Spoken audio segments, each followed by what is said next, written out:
Before we even begin today's video, I just want to let you know that story 3 is quite gruesome and so viewers' discretion is advised. Unfortunately, crimes happen all the time, no matter where you are in the world, whether that be the most populated places in the world, such as New York, to the small places in the world like small towns or villages. But in today's video, we're going to be talking about true crime stories that will just blow you away. But before we begin, if you enjoy true crime stories or just scary stories in general, then I'd highly suggest you subscribe to my YouTube channel, as that's all I do, and I upload once a week. But with all that being said, let's begin.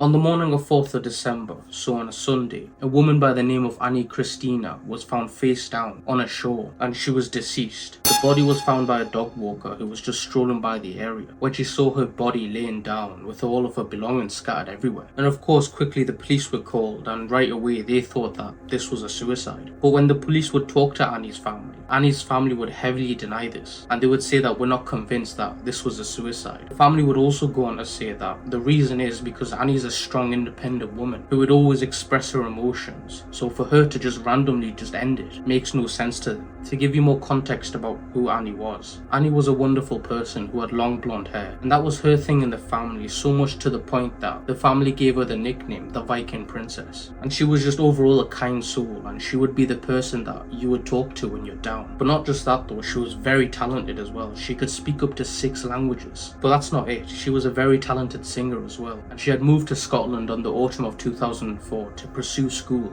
After arriving in Scotland, she would quickly enroll in English speaking classes and she would slowly get accustomed to the Scottish life. So much so she actually got a job working as a tourist hotspot on February 2005, and her family would tell investigators that she was just so happy. And during the time of school she would meet a woman called Kat Dalmore, and very quickly these two people would become very close friends. And funnily enough, these two would actually be co-workers at the tourist place, and they would stay colleagues all the way until Annie's contract finished. And when it did, which was on the Friday of the 2nd of December, Annie would come by to the main place where the workers would relax, and she would gather up her stuff and then talk to Kat for a bit before she ultimately left. And well, unfortunately this would be the last time that Kat would recall seeing her alive, and she would also be the last person to see her alive at all. On that Friday when Annie came by, Kat recalled that she noticed how happy Annie was throughout the interaction, and while Kat just chalked it up to the fact that Annie was going back home to Sweden to visit her family. Moving on to Saturday the 3rd of December, CCTV footage of Prestwick Airport picked up footage of Annie entering the airport at around 3:14 p.m. and in this footage it shows Annie walking around the terminal, and then randomly she would just leave the terminal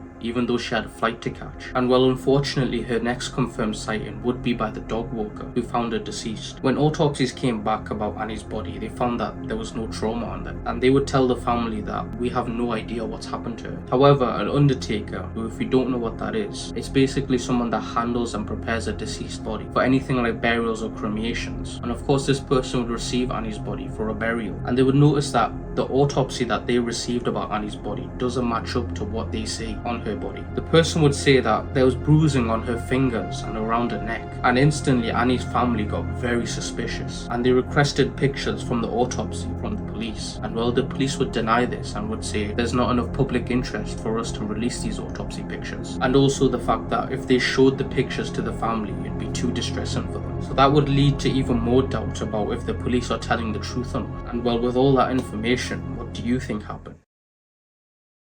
On a sunny day of 1961, a man who was sailing on the ocean began to look around at the vast ocean until he saw something that didn't look normal. So he asked his crewmates to go closer to this mysterious thing, and as they were coming closer to this thing, the man thought that this was a small fishing boat. But when he got closer and closer, what he saw shocked him, and what he saw was a small raft with a girl barely hanging onto it. The crew reacted quickly and got the girl onto their boat, and thankfully were able to save her. And they instantly noticed that this girl had been out in the elements for days, and the main reason was her skin was beginning to peel off, and she also looked very malnourished. So the crew quickly took her to the nearest hospital, and well, the police would quickly come over and pay her a visit, and they would ask her what happened.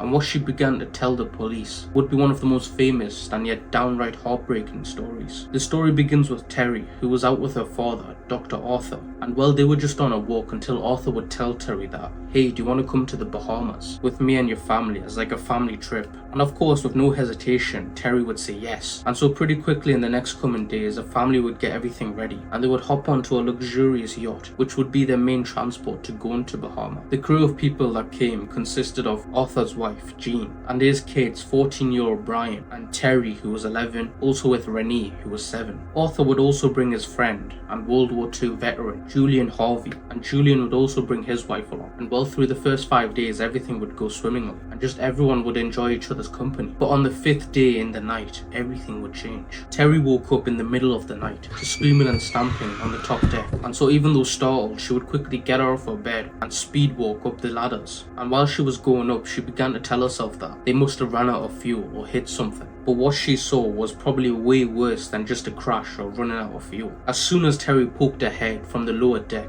she saw her brother lying on the floor with blood all over him, and right next to him would be his mother, again with blood all over her, lying on the floor. And of course, as soon as she seen that, she would begin to scream, and while she was grieving over her loss, she suddenly heard footsteps coming towards her from behind, and they weren't slow footsteps, they were very quick. And as soon as she turned around, she saw Harvey, the veteran. And of course, Terry in a crying state would ask Harvey, who would do such a thing? Who would kill my mother and my brother? And well, Harvey would just slap her across the face and would tell her to go back downstairs. And well, she had no choice, she would do as she was told, and she would slowly walk down back to her room, and she would stay there until she noticed that her room was beginning to flood, and pretty quickly the entire bottom floor was filling up with water. Terry knew if she stayed any longer down on this bottom floor she would drown, so she went back up to the top floor, and again she would run to Harvey, and she would ask Harvey, is the boat sinking? And well, he would turn around and would say, yes, it is. And Harvey would ask Terry that, have you seen a dinghy that was attached to the yacht? And Terry said yes and pointed towards where the dinghy was. And as soon as Harvey found this dinghy, he would leap into the water and cut the dinghy off from the yacht. And he would just tell Terry to hop onto the dinghy, and once again she would do what she was told. And pretty soon she was just floating on a dinghy, watching as the boat would sink along with her family. Now Terry was just left alone in a small little raft in the vast ocean, aimlessly wandering. And for the next 84 hours, things would stay the same. And of course, it wasn't easy. She would constantly be exposed to the sun, and slowly the dinghy would deteriorate to the point where she couldn't even sit on the dinghy anymore. She would have to put her legs out so she wouldn't sink, as she was getting too heavy for the dinghy. And of course, putting your legs out in the middle of the ocean where sharks do exist is never a good idea, but again, she had no choice. But thankfully, she would never encounter a shark, but many fishes would come underneath her feet and began to bite on it, which of course did a number on her feet, not to mention the heat during the day that would constantly blare on her, and the extreme cold of the night. All this combined with little hope that she had of being found alive. But just as I said at the start, somehow she would be saved by them fishermen, and she would be taken to the hospital, and where the police would ask her, what happened to you and how did you end up in this situation? And she would tell them everything from her mother and brother dying to Harvey the army vet saving her. And the police would actually ask her again about Julian Harvey, and of course she would tell the police that he's dead, he saved me. But the police would tell her that he's very much alive. And of course her eyes were wide and be like,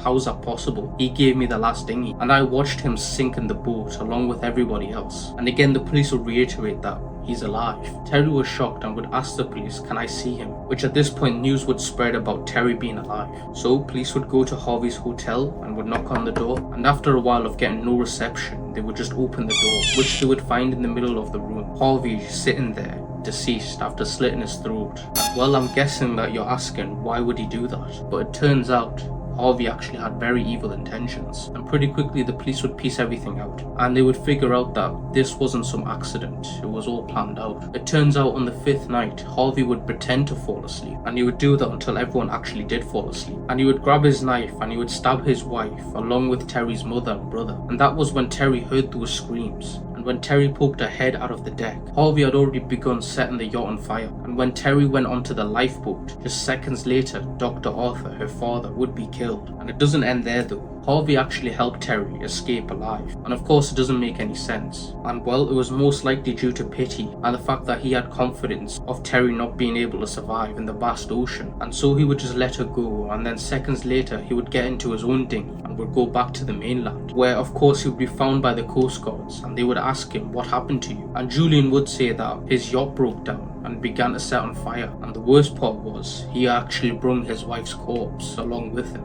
to show as proof. And the guards would ask him, "What's your name?" and he would say Julian Harvey. And they would go on to say that he was just sailing on his yacht with his family until the yacht stopped working all of a sudden, and a leak broke out which ultimately set the yacht on fire, killing everybody on board apart from me. And the guards would believe him at first until a couple of days later the news of Terry surviving would come out, which at that point Harvey knew that his plan was going to get sniffed out. And what was that plan? Well, that plan was to claim his wife's insurance policy, which was around about $20,000. And he would get this idea when Dr. Arthur invited him onto the yacht, and so he would plan out the plan to kill everybody on board and to sink the yacht and for him to escape so no one would snitch on him, and he would collect that 20k. And it is said when Harvey found out that Terry was alive, he would say in a shocked and enthusiastical way, "Oh my god, that's wonderful," fully knowing that his plans came crashing down.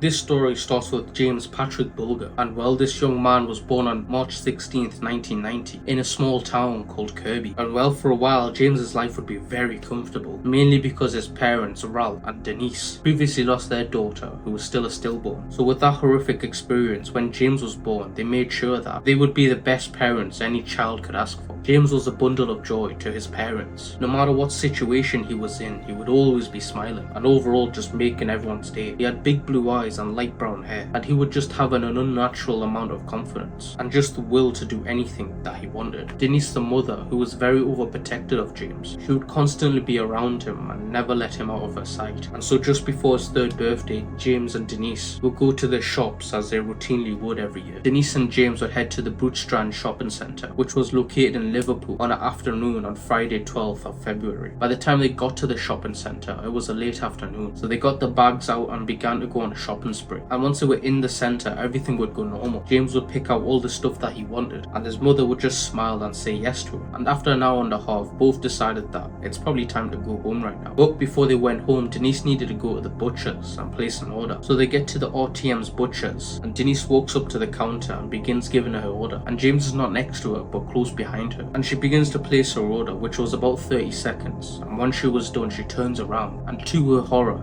James wasn't there anymore. She instantly rushes outside and begins to scream his name. From the thing of horrors, Denise knew her worst nightmare came true. The police were called after the fact that the security in the mall couldn't find James. And when the police would get into the centre, Denise would describe to them that James was wearing a blue anorak with a hood and a mustard-coloured lining tracksuit, along with white trainers. And with that information, police would get to work. But unfortunately, 4 PM would roll around and still no sign of James. The police tried to comfort Denise, but nothing would help. She would just constantly cry and would tell herself that this is my fault. Why did I look away from James? And by 5:30 PM, the shopping centre would close for the day, and the police would launch a massive search for James in Bootle, which Bootle was the surrounding area of the mall. The search would start as a normal missing child search, but it quickly turned sinister that had left investigators baffled. By the end of Friday, again, there was still no sign of James, so the police would ask the security guards to go through the CCTV footage to see what the heck happened to James. And well, the CCTV footage search would be successful, and they would manage to pinpoint James when he left the butcher's. By tracking his movements, police began to search for clues, and they would confirm that James did leave the butcher's. Denise at that point would notice that her son's missing and would run out the butcher's. But when Denise began to search for her son, she was on the ground floor, and by that time her son James was on the top floor. And it gets worse, unfortunately. He was not alone, he was with 2 other boys. And when the police kept watching the grainy footage, it revealed a haunting grainy image of the last recorded moments of James Bulger. And here is this image. The 2 boys had been seen with James, and one of them was holding his hand, and they would all head to the exit and the direction of the Leeds-Liverpool canal. And after that, the police would head in that direction and would scour the area, but again found nothing. Moving on to a couple of days later, on Sunday the 14th of February 1993, and James now has been missing for 2 days. The police and James's family have tried everything to find him, from sniffer dogs to patrol cars with obnoxious loud sirens, but again nothing would be found. A press conference would be held and had been calling for the 2 boys to show up, but of course nothing happened. And so another massive manhunt would be underway, searching the nearby canals and the wasteland area. And again for a while nothing would be found until a young boy rushes to the Walton police station and would tell them that there's been a body found at the railway tracks. And the worst part is the railway tracks are 150 yards behind the police station. And when the police got there, it wouldn't just shock them,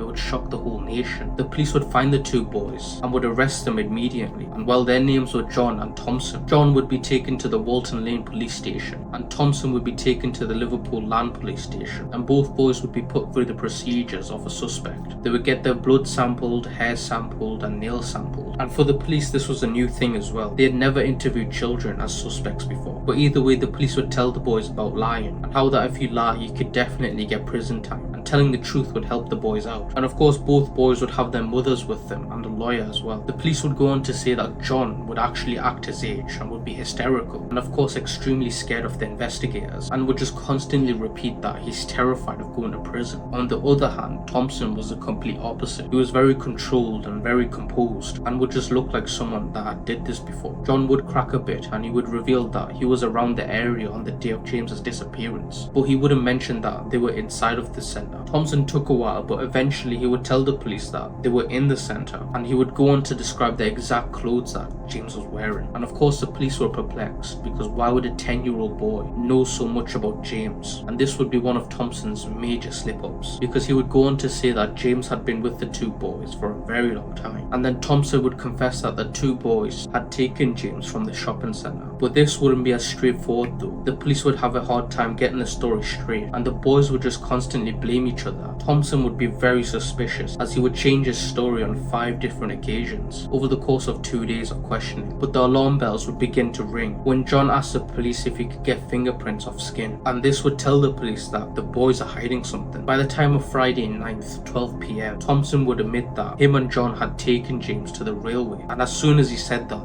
the room went silent and his mother began to cry. And when 1 PM hit, John found himself alone with his parents, and this was the point where John couldn't handle it anymore and he would confess to his parents about being involved in this murder. And don't worry, the police heard everything. And with this information they would go to Thompson and would tell him that we know what you did. John admitted to it, but for some reason Thompson would still deny this to be the case. But at this point the police felt like they had enough evidence, and on Saturday 20th of February 1993 the boys were charged with abduction and murder of James Bulger. But just before they went into prison, John would tell the police what they did with James, and this is very gruesome. When they arrived at the railway, the boys would splash blue paint on James's left eye, which of course forced him to close that eye, along with that with excruciating pain, and they would begin to torture him by punching him, kicking him, and just pummeled him with bricks and stones. And it gets even worse, they would stuff his mouth with batteries, and finally the boys would hit James with a 22-pound iron bar on the top of his head, which resulted in 10 skull fractures and ultimately killing the boy. And after they were done with that, they would place the deceased body across the railway in the hopes of making this whole horrible situation into an accident, and they would just abandon James. And right before they did that, a train came and severed his head. Either way, what they did was so horrible, and they would go to jail for 8 years before being released on parole. But that will be it for today's video. If you enjoyed today's video, let me know if you enjoy these top 3 style videos. And if you do, just let me know in the comments section and I'll make more. But if you enjoy true crime stories or just scary stories in general, then I highly suggest you subscribe to my YouTube channel, as that's all I do and I upload once a week. And I've never mentioned this, but if you like stories but in a shorter version, then I highly suggest you go down in my description and go to my TikTok page, as I try to upload stories on there. And also we're very close to the 400 subscriber mark at the time of this recording anyway. So I'd really appreciate if you just hit that subscribe button. But with all that being said, thank you for watching, and yeah, goodbye.